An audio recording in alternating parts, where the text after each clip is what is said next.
Usap-usapan ang revelasyon ni Kapuso comedy queen Ai de las Alas sa kanyang Facebook post nitong Martes ika-21 ng Enero, patungkol sa isang mistress. Mababasa sa post, aniya, ang balita nga naman, kahit ako'y nanahimik bongga. Take note, si mistress ay Pilipina. Sa sumunod na mga detalye ng post, nagbigay siya ng ilang mga petsa noong 2024, kung saan natuklasan niya ang lihim ng tinawag niyang cheater. March 2024. Jerry's Grill si mistress. Nakahilig pa yung ulo sa balikat ni cheater, wow sweet. June 2024. Malapit sa Jollibee, malapit sa Fremont. Yes, iba din. Malapit pa bahay namin. Holding hand si cheater and si mistress.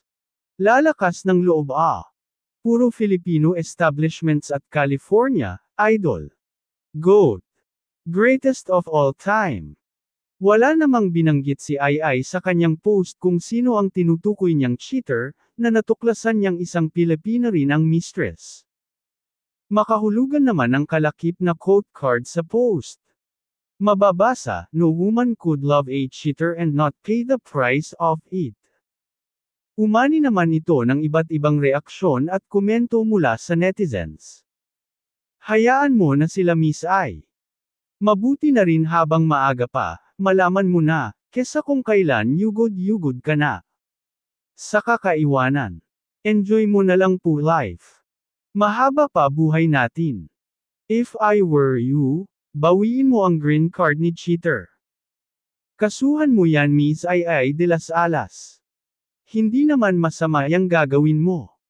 Bigyan mo ng leksyon at e-cancel mo na green card niya, alam naman ni Lord mabait ka sa ex-hubby mo, kaya deserve mo ang justice. Minsan hindi kailangan na manahimik ka na lang. Lumaban ka. Hindi na uso ang mananahimik ka na lang kaya, inaabuso kasi palaging ganon. Basta nasa tama ka go laban. Kamakailan lamang ay naging usap-usapan ang pagkumpirma ni Ai, na hiwalay na sila ng kanyang mister na si Gerald Sibayan, sa panayam sa kanya sa Fast Talk with Boy Abunda.